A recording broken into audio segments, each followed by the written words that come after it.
Good morning, everybody. My name is Heather Sittig Jackson, and I am the CEO and co-founder of Relola. Relola is a tool that allows agents to share the insights about any property they have toured or shown and broadcast them through all of their social channels. So with Relola, you're actually able to legitimate yourself in the marketplace and showcase all of your legwork that you're doing, which it looks like you're all about to do right now if I see your tour sheets out there. I've been in real estate for 26 years.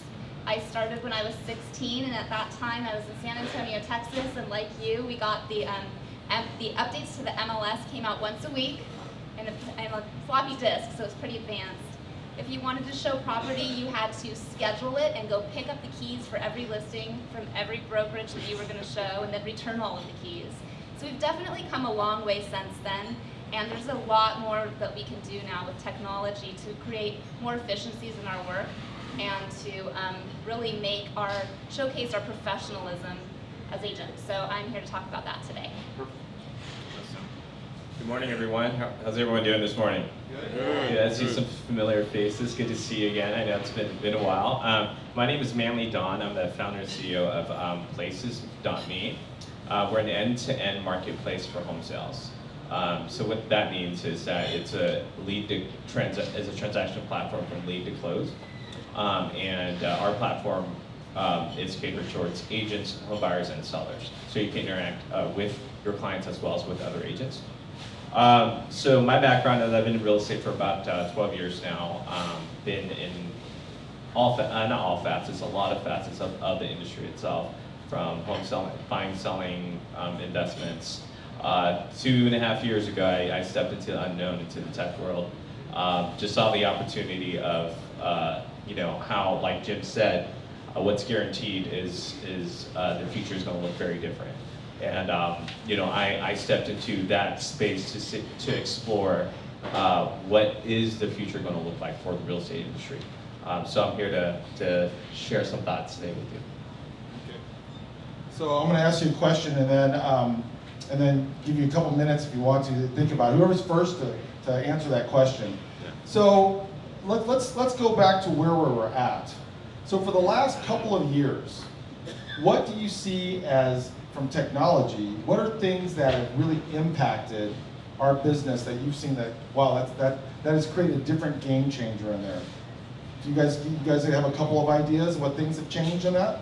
Like in the last couple of years, 2 years, or last couple of years, 10 years? Like, well, what do you want? Let's give it whatever time frame you want. So what things in tech has really changed, what you feel has changed the game currently? So let's go backwards first on what you think is one of the prominent things. You ready for it? I'm ready. Okay. For me, the biggest change technologically that has changed our habits as agents is basically DocuSign or e-signature. So we've gotten rid of paper, we've gotten rid of faxing, we've gotten rid of these, it's the change of eliminating paper from the world of real estate. I recall we would have disclosure packets. When I was selling in Berkeley a long time ago, we would print out like 20 of them and have them ready for agents to pick up. And now we just email those. We get them signed using DocuSign. So for me, it's that. That's like, it's been mega and really good for the planet, I think. Very good. Now, what do you think has changed? That's a good question. And I think 3 years, 4 years back, after Uber and Airbnb had announced to be the unicorns of the tech industry, people right away looked into the real estate industry. And I'm sure you've read it and you've seen it, like, hey, real estate is, the industry is next to get disrupted or some sort of change in the market. And right away, I think a lot of companies explored it in a way where it's like, okay, agents aren't going to be around. So they kind of went after the for sale by owner market, thinking, hey, I can connect buyers and sellers directly without the agent. And as companies were exploring that, they found that, it just can't happen, right? At the end of the day, it's a big transaction, even if it's someone just to talk to or get an opinion on, from, you need that, right? So you definitely need that professional involved. So I think the last 3 years, a lot of tech entrepreneurs really tried to figure that out. But to Heather's point, I was talking to CTO of Zipforms the other day. I'm like, you know what? There really hasn't been any true innovation in the industry in the last 3 or 4 years, because the tech industry was trying to figure it out. And now I think finally, 2017, they figured out what's going to work, what's going to happen in the market. And I think it's not about taking the agent down. I don't think that's ever going to happen. I think it's about giving consumers options, right? Options to sell their home, like a different way to sell their home, outside of the traditional MLS going to market. But to your point, I don't want to go on that, but I think. Well, that's the next question. Yeah. The next question is that, where do you see this going? So you say 2017 is a pivotal place to be. Yeah. So what is specifically are you talking about that? What are the options that you're thinking about? I think that's what we're interested in. Okay. Well, I think there's a lot of talk around companies like Open Door. I'm not sure if you're familiar with them. Redfin has done such Explain that business model. Open Door, what they've done about 3 years ago or 2.5 years ago is they kind of they partnered institutional capital as well as venture capital to go after the acquisition model of homes. So meaning if you're a seller, instead of going through a traditional agent to go to market, stage your home, you can sell it to them and they'll close in 2 days. Of course, there's a risk factor to that. They're going to calculate their fees and add that margin in there. So when they go back to market, they can be sure that they're secured. Essentially, that's a flip model, right? It's an institutional flipper. But what we've been seeing the past couple of months, and having been talked to that, is it works, right? There's a niche. It's a niche market, but it works. Then you have guys like Blackstone and a few other institutional hedge funds are really launching this model. That's what I know that's working. That's going to happen this year. Going to see more of that.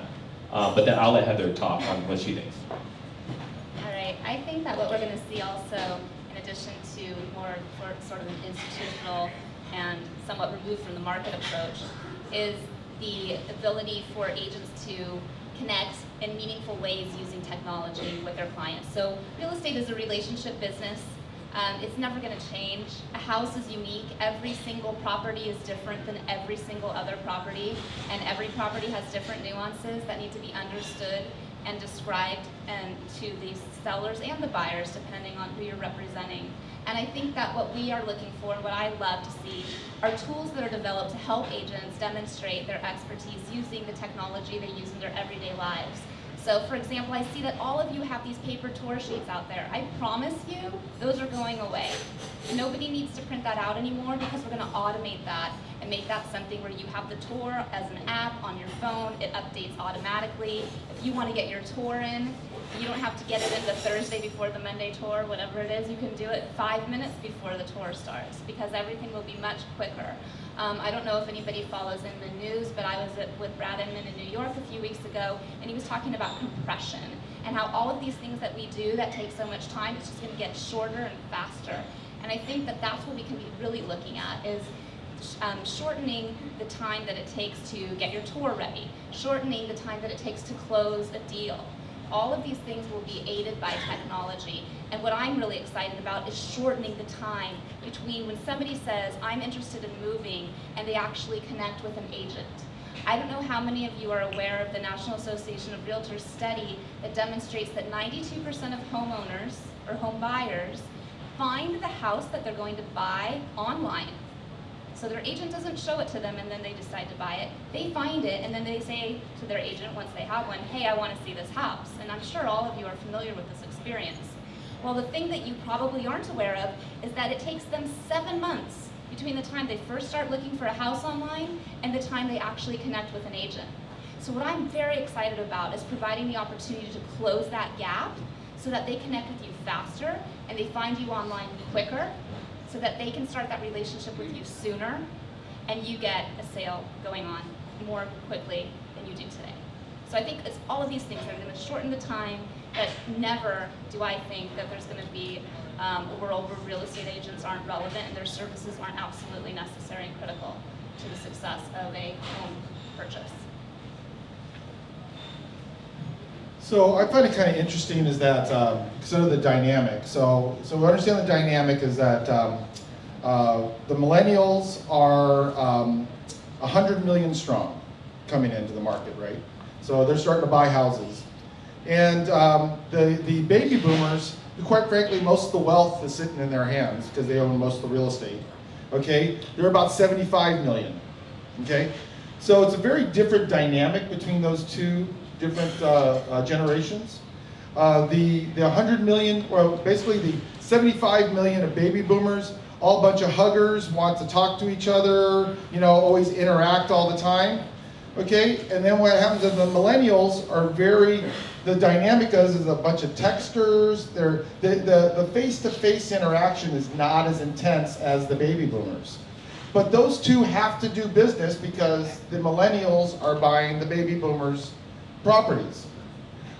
So what do you think is sort of the solution? I understand, you know, like for instance, places. I saw Manly's website, amazing. You know, it's an end-to-end user experience. But I'm having a hard time seeing a baby boomer do that, right? But I can see a millennial take it from the beginning to end. So I guess my question is that do you have any ideas on how to bridge that gap? Because that's a bridge, right? Do you guys agree? Do you guys see that? Okay. So what do you think about that? What do you think about what are ideas that bridge that between the baby boomers and the millennials? Because they're doing business but very differently. What do you think? Ready? That's a great question. This is something I've been, the millennial market, being a millennial myself, I really spent some time studying and looking at numbers in the millennial market. It's an interesting time because people, see, it's hard to kind of consolidate my answer, but I'll do my best. I think that technology and millennials are two sides of the same coin. To me, technology is no longer a tool, it's a language. So as professionals today, if you're not adopting technology, you're missing out on a language that millennials are speaking, right? And when you don't speak their language, what that does is it doesn't create a common ground, and that you lose trust in that situation there.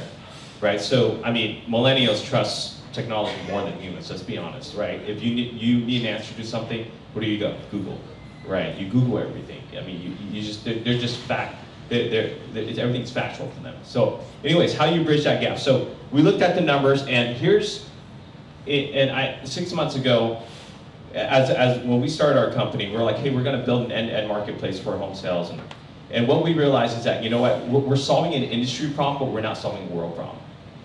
So for me, I'm a little bit more interested in solving world problems. And then I looked at the millennial market. I said, okay, let's look at, you know, the amount of how much of, you know, millennials make the home buying market today. And truly, it's about 15% of home buyers in the entire market, okay? 10 years ago, Gen X made up 50% of that. So obviously there's a gap, a huge gap. So if we see this going on the next 10 years, our nation has a huge problem. The market is really going to be in big trouble because you're going to have an excess of inventory that millennials can't buy, right? So they're either going to be investor-owned or rental units, right? They're not. The home buying market's going to really dissipate. So I'm like, okay, well, why? Well, the question is, why aren't millennials buying? So we find that, you know, they're buying more, they're not getting married in their 20s, they're getting married in their 30s. We also find that they graduate college with 75% more debt than their parents did. We also found that they are living paycheck to paycheck, right? They don't have a source of down payment. And to Jim's point, why, you know, millennials baby boomers aren't really tech savvy. They don't really find a need or find a reason to adopt technology. The thing about it is, like, back to my point of technology being a language, is because the speed of information you get today is 100 times faster than how baby boomers received information. If something happened on the news, you had to wait until the newspaper came the next morning to read about it, right?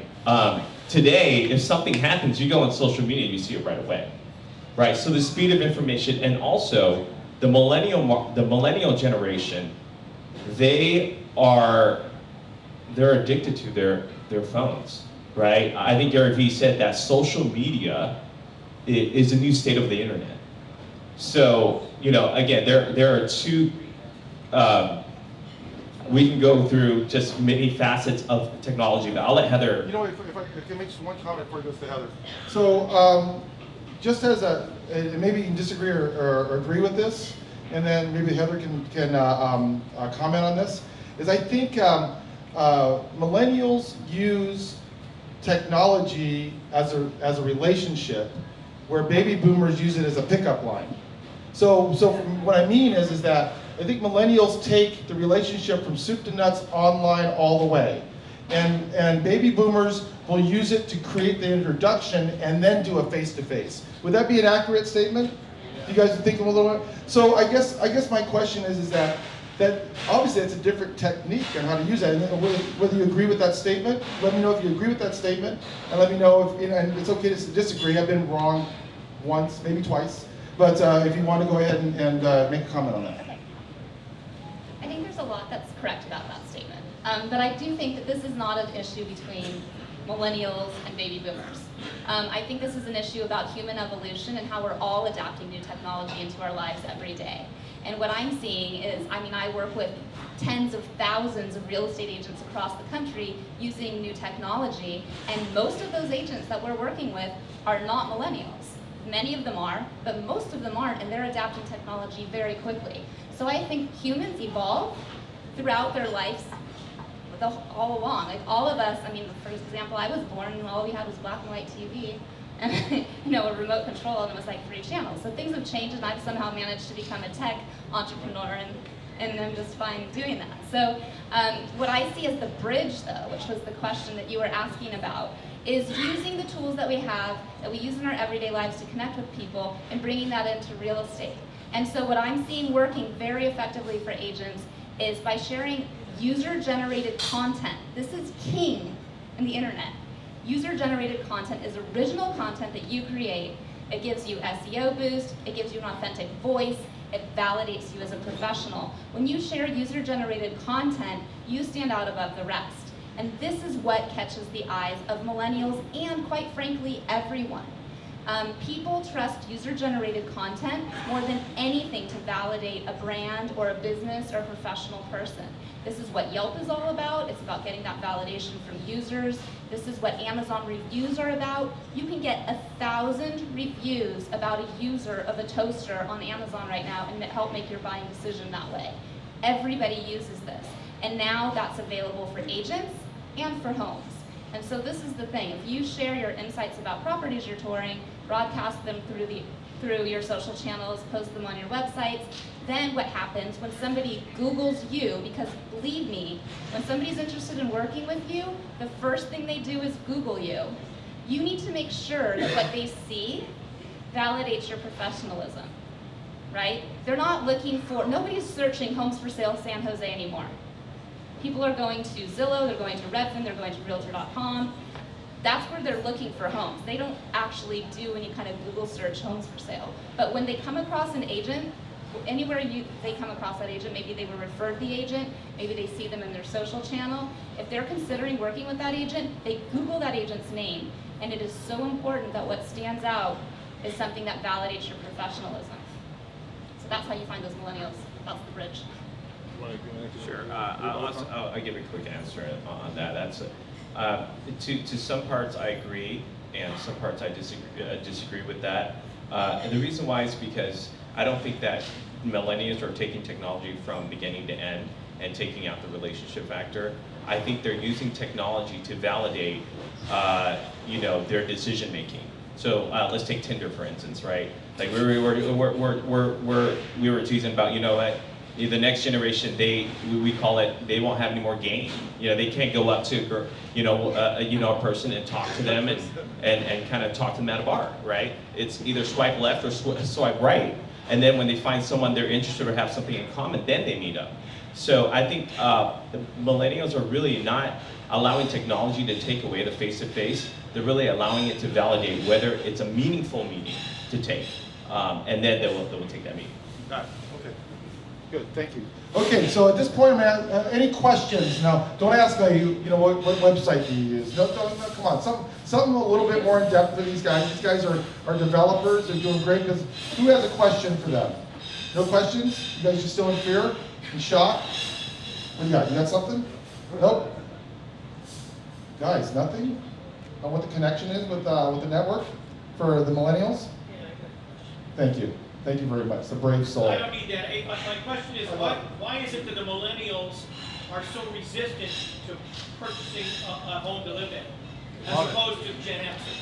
Love it. Why They're is not. the discrepancy? They're Great not. question, Terry. Millennials are buying houses. They're scooping them up all over the place. They've just started really hitting the market. There's Zillow reports on this. I highly recommend you Google the Zillow 2016 housing report. You'll see amazing statistics about millennial buying behavior, and you'll also see that the #1 factor that people look for in making an agent selection is local market expertise.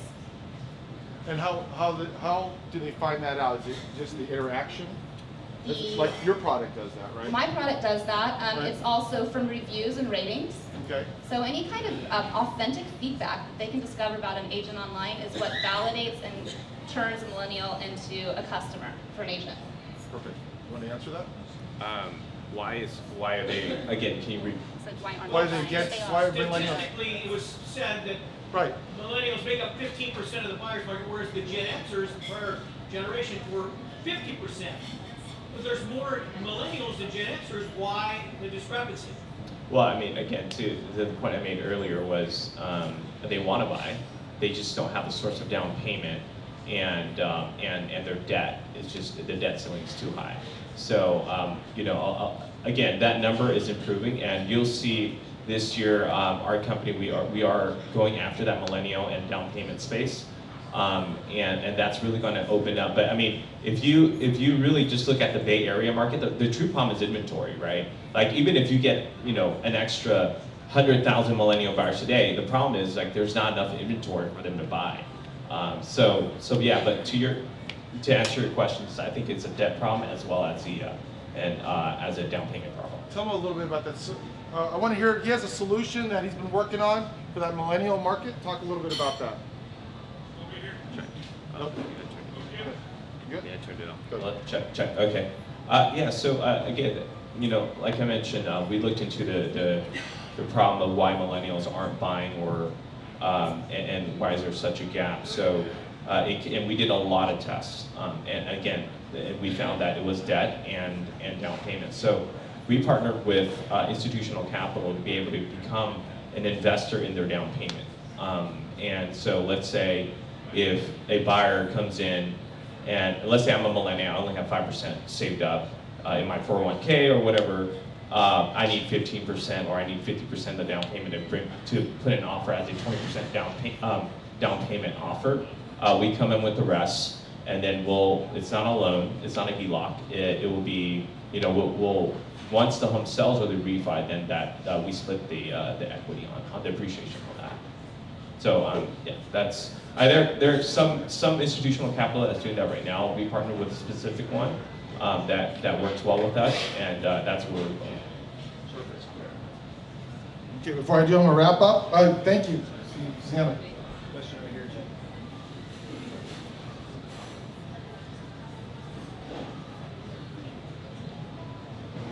Hi.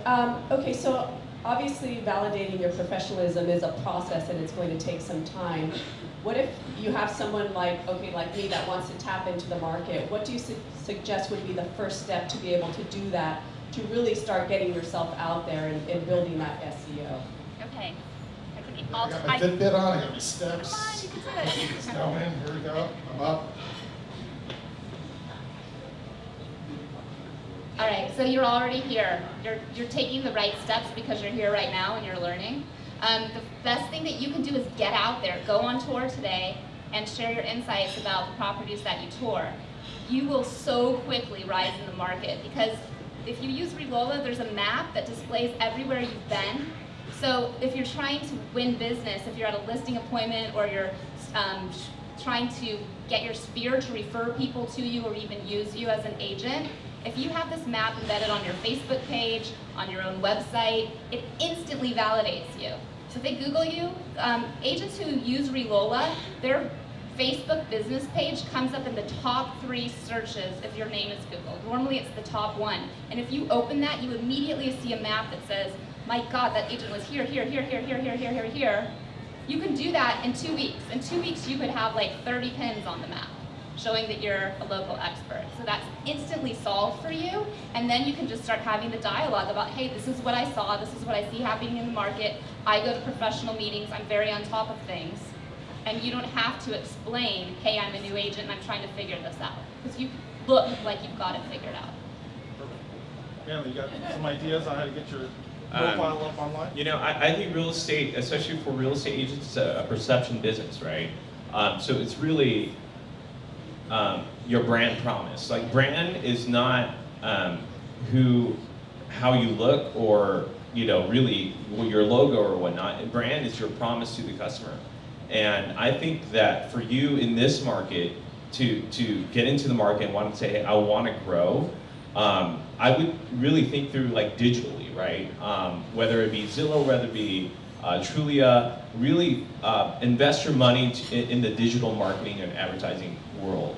Because that's where, like last week Jim and I talked, it's like, okay, you know, you want to be where it's happening. Today, everyone's online. So if you're looking to open a restaurant in a suburb where no one goes, your restaurant, it's not going to do that well. But if you do it in a strip like this in a mall, people are going to go and going to see, and they're going to stop by. So I say that, you know, 99% of the traffic goes online now. Definitely focus on your online advertising dollars. Okay, so you know what? We're gonna wrap it up, but why don't you give a little bit of advice on how we can be better connecting to the millennials. Okay. And then we'll let Manly, and we're gonna wrap it up from there. So the simplest thing you can do to connect to the millennials is just be in touch using the technologies that they use. So make sure that you're standing out on social channels and that you're not providing information like don't forget to clean your gutters or this is my favorite cookie recipe, but provide market expertise. Local market expertise is what resonates with them. You have it, so unleash it and let it work for you. I think to connect with millennials, always do business with a sense of urgency. If they shoot you a text, do whatever it takes within the next 10 minutes, 15 minutes to respond. I mean, in our company, we have the 10-minute rule. If you're not responding to an email during work hours and text within 10 minutes, you're behind, right? So they're an instant gratification generation. So I think just being honest and fast, right? And give them good facts. I think that will be the focal point there. Okay, just real quick, I like to do, when I do classes, I usually like to, aha. What's an aha? Does anyone have an aha, what they just want to learn? Thank you, Larry. An aha. I don't understand the name of your company. Can you spell it or say it slowly? Does aha you know how to spell? Aha. I'd like to aha your company, but Terry and I were talking. Oh, Sure. Never mind. Thank you for that really useful piece of information, Larry. Thank you. Anybody else have something, not a spelling test, an aha that you thought that was kind of interesting you just learned? Nobody did? You're just in your coffee? You're on your phones? Okay, Kelly, give me an aha. Thank you. Okay, everyone's like, it was like, did we got caffeine? Is it decaf or regular? Good morning. Mine's not quite as much of an aha. I agree with a lot of what you guys are saying. I mean, we all have to grasp the whole technology thing, no matter what generation we're working with, because it is very prevalent. You have to be aware of what your presence is on the internet. You do need to Google your name, all those type of things. What I wanted to point out though too is, a good portion of my buyers the last 5 years have been millennials. And you have to really be willing to still look at who you have in front of you, because we cannot blanket everybody across the board. My son's 26 years old, and he's my assistant, so he sees a lot of what's going on in the real estate and what's being said about millennials, and he's constantly telling me, he goes, yeah, I can relate to some of that, but some of it he can't. So you have to recognize no matter what generation you're working with, you can't blanket everybody. You have to be willing to be aware of who you're working with, who's in front of you.